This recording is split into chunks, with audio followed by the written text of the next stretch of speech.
You know, I always thought that, running your own work life, is the healthiest thing you could do. I mean, internal health. I mean, the stuff we have when we work for somebody else, we get all that pressure. People telling us what to do. We have no control. We don't even know how they keep score sometimes.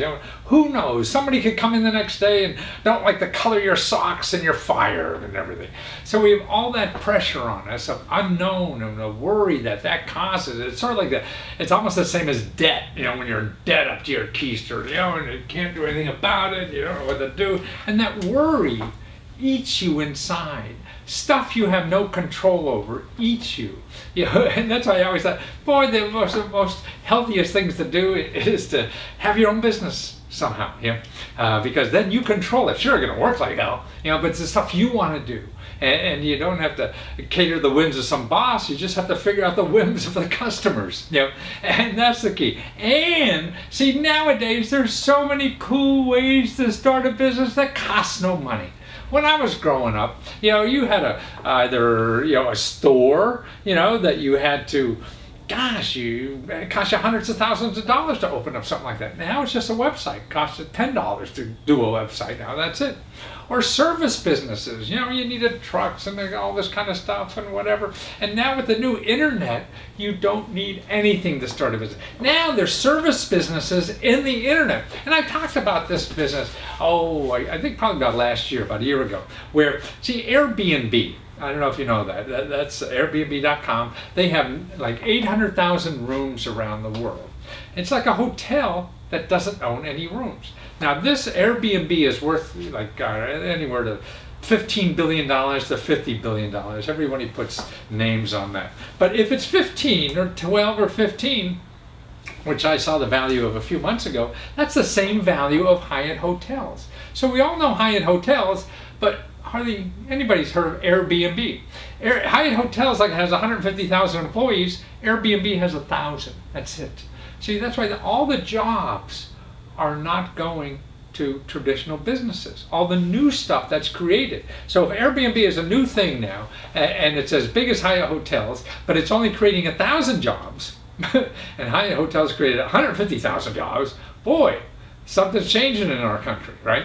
But see, what it's creating is income for people, because I could take like this spare room in my house and use it at a hotel. Somebody's coming in town for a day and put it on Airbnb. They do all the marketing. They get a client customer and they take a small percentage, and I get whatever the person's going to stay here do that. So people have extra rooms. We have an extra apartment down. We don't use in Washington, D.C. and making a fortune on this thing. We just put it on a couple months ago. And see, with the platforms like Airbnb, they do all the marketing. Millions and millions of people come to that website every day looking for places to stay. So that's why they have 800,000 things on it. So now what's interesting is that people who have extra houses, or they go away on vacation. So you go on vacation, you can be making money on your house.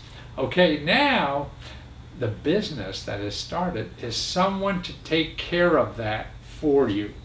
Because you maybe want to put it on Airbnb, you don't want to handle the guy the keys or whatever, you don't want to clean the house afterwards or whatever, and they do it for a percentage, a small, it could be 10, 15, 20%, some of them take 30, 40% or more, but anything, all that is just extra money for you. So you could just have an extra, blow up mattress in your living room or a summer home you rarely use, and get this short-term stay. Maybe somebody needs a day, a week, a couple days or whatever, and whatever. And these businesses, now if you Google, actually there was an ad, a big article in the Wall Street Journal today, the date that I'm taping this, in the real estate section, and the headline is, "A new layer of welcome. A fledgling industry has sprung up of companies offering to take the work out of short-term rentals for a fee." So if you Google these companies, Guesty, G-U-E-S-T-Y, Flatbook, F-L-A-T-B-O-O-K, and then I like this, One Fine Stay, O-N-E-F-I-N-E-S-T-A-Y. You see how they operate. They're just, it's just labor. So if you have a small business like this, you don't need anything. You do the work, right? And you do a website, and that costs you $20 nowadays to do a website on one of these prepackaged websites in your business. Now, the only thing you have to do is find people that have rooms or apartments or houses that they're not doing, or people go on vacation. You could go in nice neighborhoods, and because everybody's a little tight with money, and put a flyer on their door knocker or something like that. Hey, when you're going away on vacation this year, I can take care of this for you and make you money, and I'll give you 30% of the money. See? Wow. I mean, that's a deal. Man, that's right for everybody. That's how I made a lot of money telling you the world. I split the money with it. Like when you saw me on television, something like that, doing commercials, I wasn't buying those commercial times. I would say, okay, I don't know how much that commercial time is worth, but if you don't have anybody who's a sucker enough to buy the commercial time and you don't want to leave it empty, use my commercial and I'll give you half the money. See, I always say it's like a bookstore. So if they make money from me, I'll give money. Yeah, half of it for them. So it took all the risk out of it. Yeah, and all I got, if it worked, I got money. If it didn't work, I had the investment in the end, and I'm using it all over, so it didn't matter. See, and that's what this is, that kind of business. You have no investment, no nothing, and the person who has the apartment or the condo or whatever, you know, already paid for it. It's just extra found money for them, and nobody's going to be using it. See. And that's what's neat. So there's so many ways to make money in this world that we just have to open our mind and think about it. You know, just don't sit there and do nothing. And even if you're not sure, you just try the sucker, because you don't know what really works anyway. So it's out there trying one dumb thing, and when that fails, you try another dumb thing. And then one of your dumb things work, and then people don't call you dumb anymore because you got lucky. Well, I really think that goals can be a big trap in life. That's right. We make a goal and then we just work like hell to achieve that number or whatever it is. I'm going to make $1 million, or I'm going to own 80,000 properties, or whatever the heck it is. Yep. And actually we find, at least I found, when I have a goal like that, man, I find any way to reach that goal, whether it's, you know, like a skimming the edges or how much is ethical. Well, everybody else does that, so I'll do this. You know, I could do it too. And things, you wind up maybe doing things that you don't think that are right.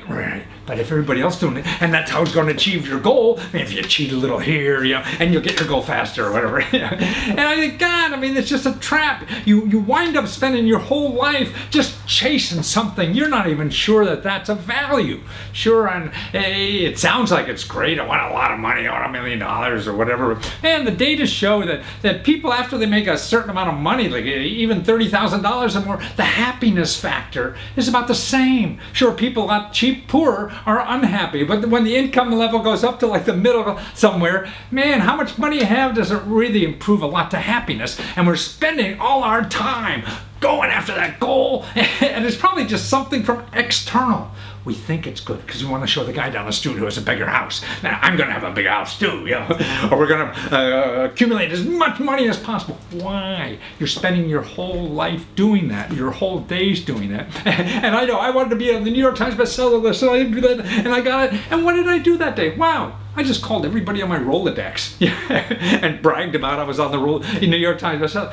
And what did that really do? And then I had to go to work the next day. And that's why I think it's a trap. If you're working for some quantitative, you know, goal or marker or line in the sand, sure, maybe it helps you with your motivation. But remember, you're spending your whole day doing that.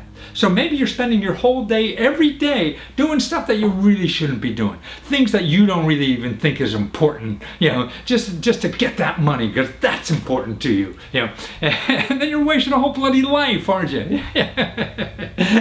And it's so easy to get trapped because we live, you know, with our peers in society, and everybody says what we should do, and, you know, we drool at the mouth of all these rich people or whatever that is. And God, why are they really happy? No, they're just as unhappy or happy as people making 40 grand a year. They're making $1 million a year. So that's why. And if you're spending your whole life doing something like that, wow, you know, that's a wasted life to my mind. So sure, you want to contribute. Sure, you want to get money to live so you're not a burden to other people. But you just have to be careful. You know, you're working for something that somebody put in your head and you don't even really know why.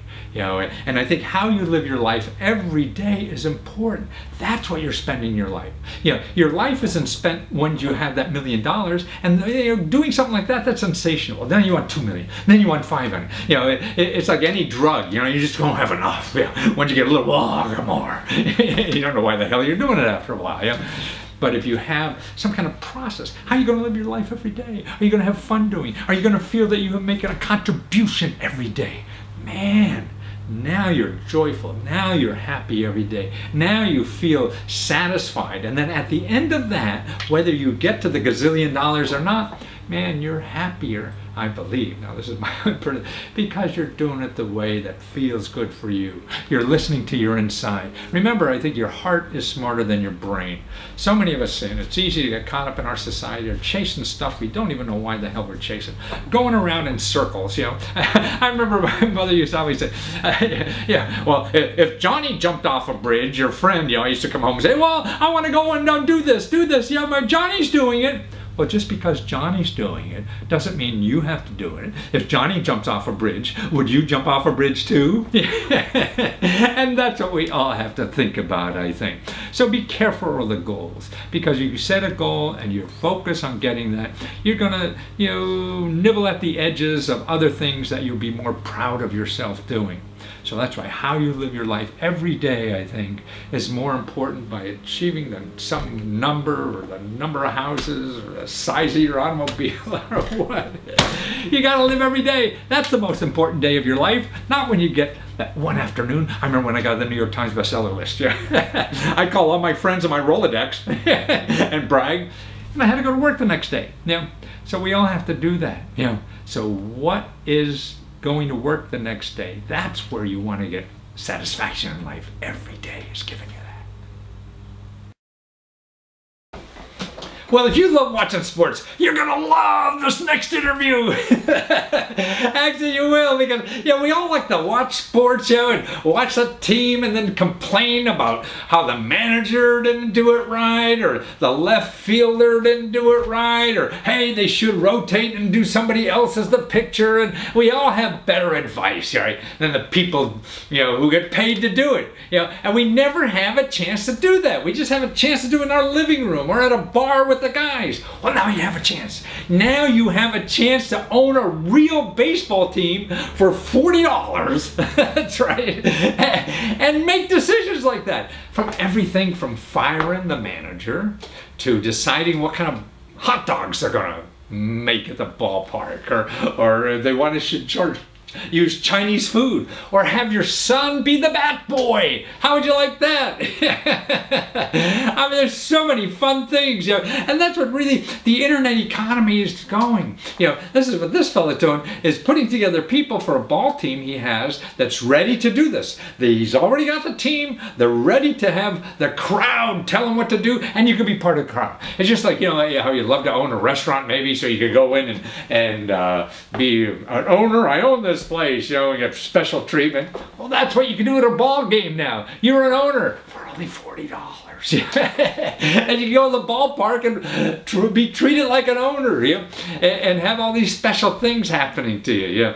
And that's why sports is so important, because it really collects people together around a common cause, or whatever it is, and people have fun together, and camaraderie, and get to know each other. I mean, and we get to learn people with different ideas. That's how society grows. That's how we all grow, is being with other people and learning from other people. And that's what sports does, is bring us together from different backgrounds and have a common core thing to work on. So watch this interview, watch how you can participate if you want, and if anything, watch the video of him, not my interview, but he also has a video on his website you want to watch, so watch this. Well, Michael Waghalter, man, you are just creating the dream for every American boy, at least. You're making dreams come true for American kids and grown-ups who are still kids and love baseball. Man, I can't imagine what made you think of this thing. You created this AmericansBallClub.com. That's where you go. And really, you're looking for people to help support, to be owner of a professional baseball team. I mean, it's brilliant. So instead of wasting all my time on fantasy baseball and all this other kind of nonsense, I can have a real baseball team and make decisions and tell the owner who the hell should bat and what kind of hot dogs they should have and the fire that damn manager and everything.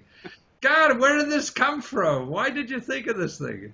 Well, yeah, it's a couple of things. We really noticed. There were some similar attempts years ago for other sports in other countries, soccer primarily, in a few European countries that were successful.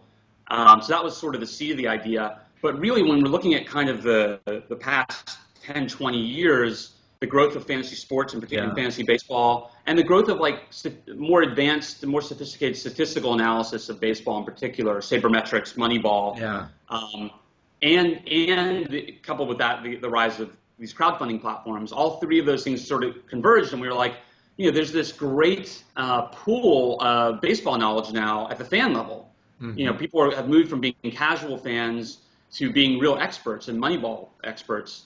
And we're like, what if we could tap into that in a crowdsourcing kind of a platform, the same way that Wikipedia does and Amazon Studios does, to help run an actual team and make the team better.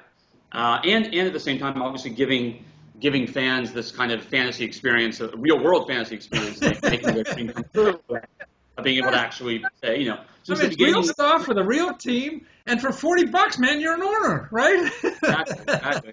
And since really as I'm sure and a lot of your listeners know, since the beginning of invention of sports, fans have second guessed the coaching and decisions and stuff, and now there's a chance for them to actually have a say. So, I guess it's the only one that I've ever heard of in the United States doing this. And you say the other ones in Europe, it was so long ago. That was before crowdfunding or anything. And actually, you're on Indiegogo now, raising money to make this. But you have the team. You're already set to go. There's no doubt this is going to happen. Just the people that you get enough owners, and it's going great guns already. And so it's going to happen. And the team, where's the team now? It's in Ohio?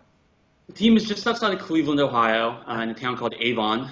It's sort of like a bedroom community of, suburb of Cleveland.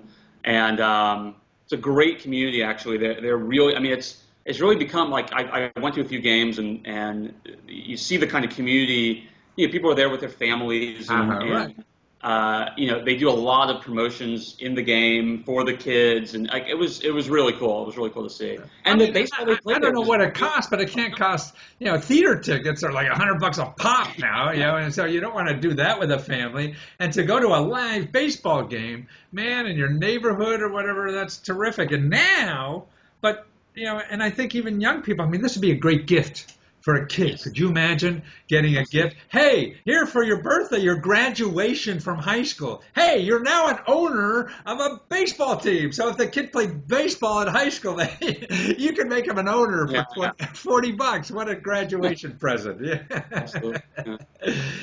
Or Christmas presents get up, to people like that. That's why I think, we all go to the mall and buy this crap, for everybody, and they'll never use. But boy, a sports fan would love this thing. Absolutely. It's the perfect gift. And for, like Father's Day was just last weekend, and, it's a great gift for Dad, too. It's, And you're saying if there's a bad season, you're involved in firing that damn manager, aren't you? That is true, yes. Ironically, that was actually the team's idea. That wasn't even one that I thought they would never go for it. And they're like, hey, the owner was like, hey, what if we, And the team has actually never finished with a losing record because they've only been around 6 years, but they've had a pretty good run, including they won the league title in their first season actually in existence. But I will say this though, this season they are struggling.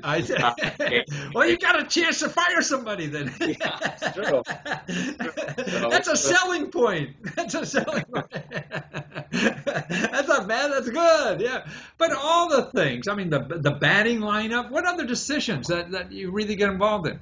Yeah, so it's really the starting lineup / batting order for every game, and then beyond that we'll have mid-season we're allowing the fans to help reset the pitching rotation. So like after the All-Star game that they have, And then there'll be other kind of fun. You mentioned a couple of them, like, what kind of hot dogs should we serve, or what should be the featured item on the menu, or what kind of beer should be the featured beer, or they actually just did this promotion that was a dime beer night, like 10-cent beer night. Wow.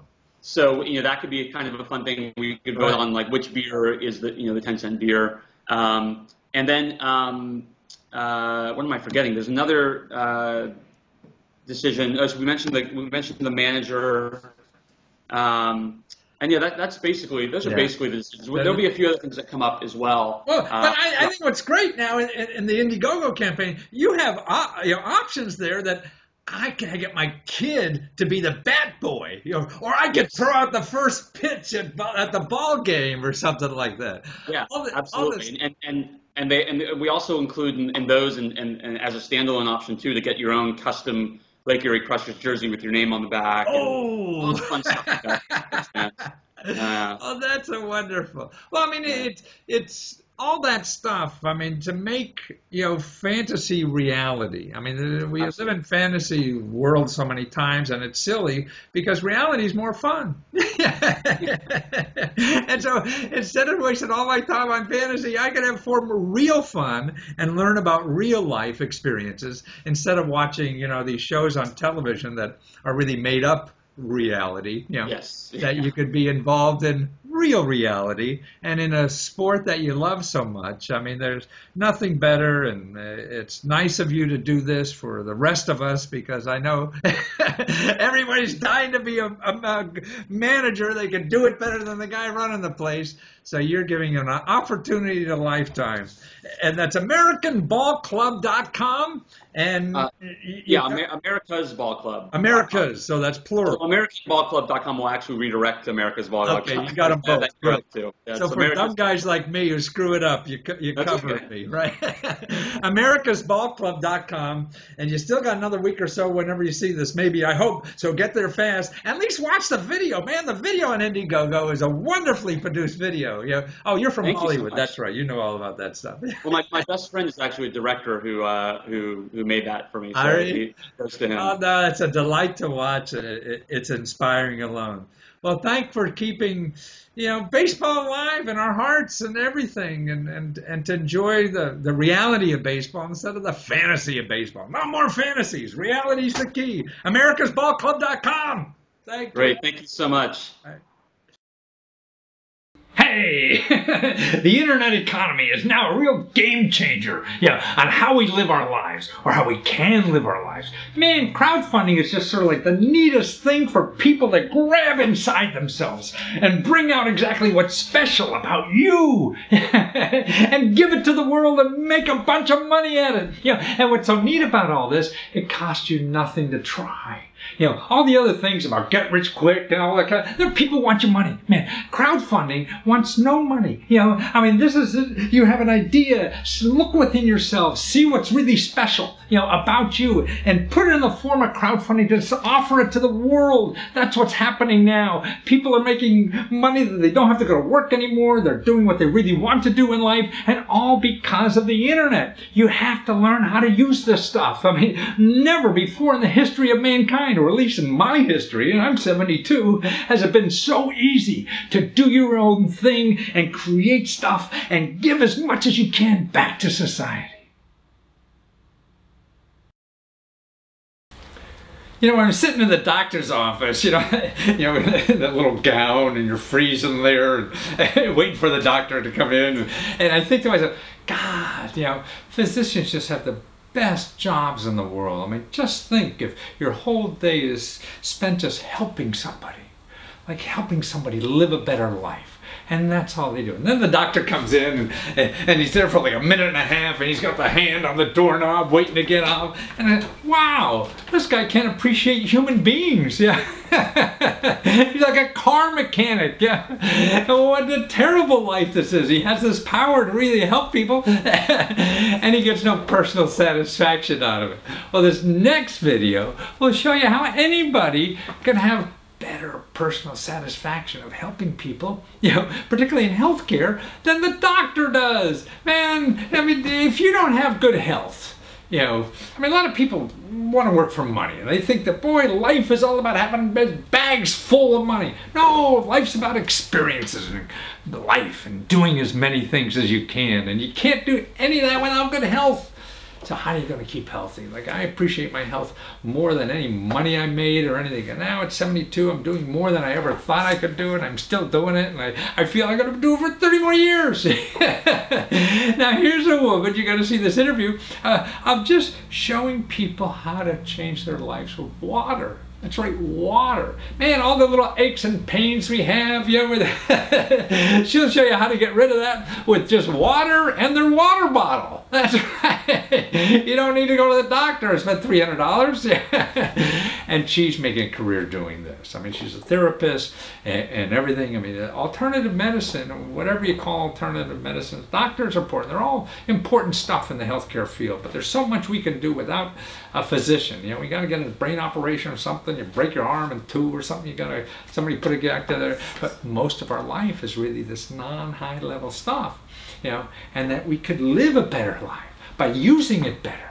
you know. And now people are starting to make money out of helping people like that, you know, and not ripping people off with their extravagant fees and things like that. Just modest things so people can live better, easier.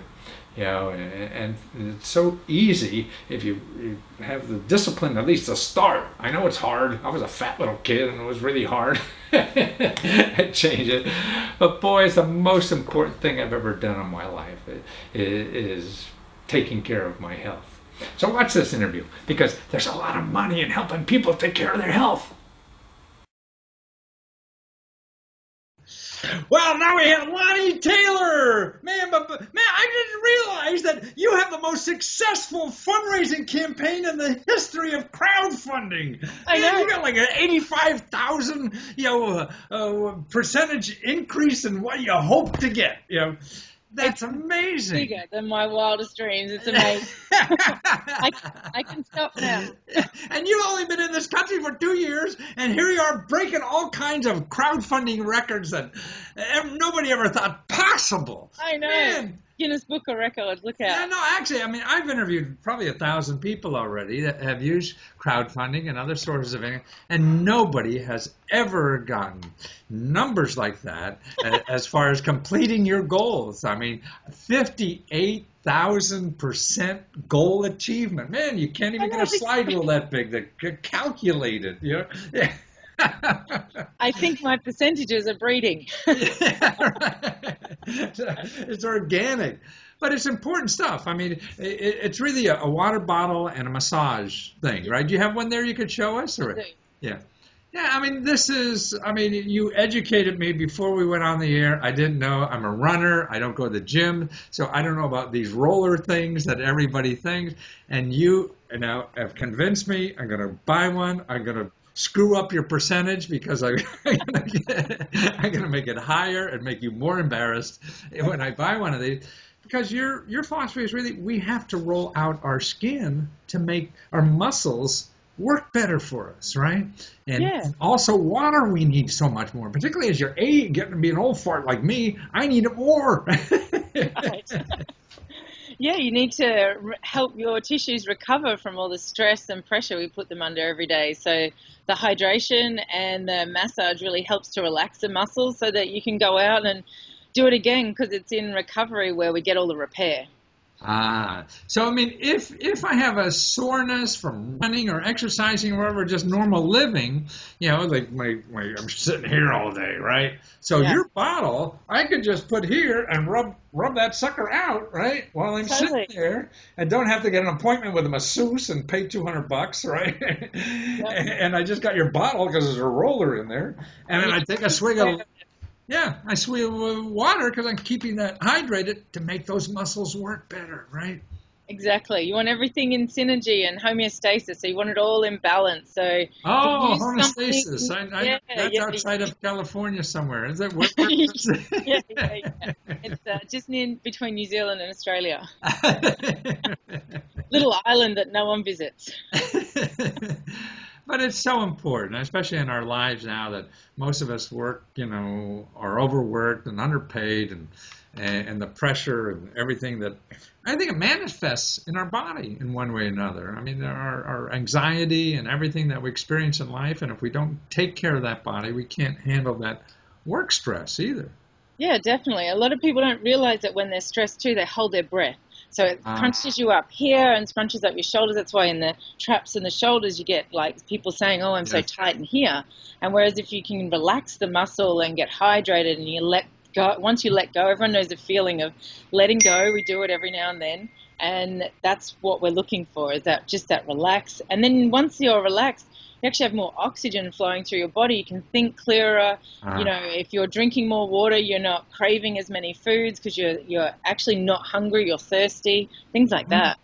Well, like I'm at 72 and I run every day. And about a couple of years ago, I thought, oh, it's over. And that's what's one of the pains of here. I said, well, that's just I'm getting so achy back here and down here, and I thought it was just age, and my running career was over. And I really went to a person like you, a therapist. I mean, you've been doing this. You treat athletes and famous people and everything. And I was fixed up without medicine, without pills, without any kind of crap. That would probably hurt me more. Exactly. It's amazing when you give your body the chance to heal and give it the right things. It can heal itself because it came from a place of being able to do that, and then we take it away by the things that we do. And then once we start giving back, it's like a car, you look after it, you fill it with gas, that kind of thing. It's a well-oiled machine. Well, I figure I wanted to get back to factory recommended settings. I mean, I'm 72. I could still. Why can't I be? The factory recommended settings to walk. The body was made to walk, to run, or whatever. Why the hell can't I still do that at 72? And it's taking care of it, making those muscles, getting the water. I mean, not having an operation. Right? Yeah, that's huge. Yeah, not having to go through that. And there's actually a book called The Body's Many Cries for Water, and it's a doctor that talks about that we're not sick, we're thirsty. And it's a really interesting read, yeah. The body really cries for water. The body's cries for water, or many cries for water. And he goes through how many different illnesses there are that were fixed with hydration or some salts or something like that. Right. No, I believe it's all preventive maintenance. I mean, that's the best medication we have, and living instead of, if there's something wrong with your body, why take a pill to mask it? Exactly. Instead of do something different with your body, you're doing something wrong. Yeah, exactly. I'll just mask it and just keep doing what the hell I'm doing. And just keep going, yeah. And wait till it falls off. It usually didn't happen overnight, but people want to fix it overnight. Yeah. So, yeah, I can understand that. I'm the same. That's why I came up with the Mobot, so it's in your face. It's literally like an annoying trainer or therapist. You can see it out of the corner of your eye, and it's telling you to drink water and to massage. You're like, fine, I'll do it. Okay. And you've been a massage therapist and physical therapist for many years now, traveling around the country. I mean, the world. I mean, you're born in Australia, and where other countries have you done treatments in? I've been in Thailand and New Zealand and Bali. I've been in America 2 years. Are we better than Thailand? Yes. Is this going to Thailand? I do miss Thailand. I miss Southeast Asia. It's a lot of fun.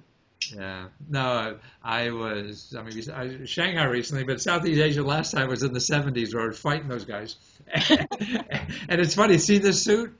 Yeah. I ordered it online. It came in, made to measure and things like that. And I get it, Ho Chi Minh City. Man, the same guys I was fighting 30, 40 years ago, they're now making my suits. You're allies now.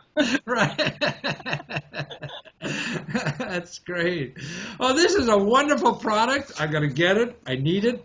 I believe in it. It's something. I mean, you got it. If you don't have your health, man, and the more you can stay away from doctors, and just live the right kind of life and treat your body well, man, you just eliminate healthcare. Yeah, exactly. You look after your body and your environment, and things will just flow. Yeah, it's wonderful. Use what you got. You're given it. Yeah, and so to find you is Mobot Nation. Mobot Nation. Mobot Nation. It's short for Mobility Bottle. Oh, okay. Mobility Bottle. MOBOT Nation.com. and get her percentage higher, because she's only at 89%, 89,000% over her goal.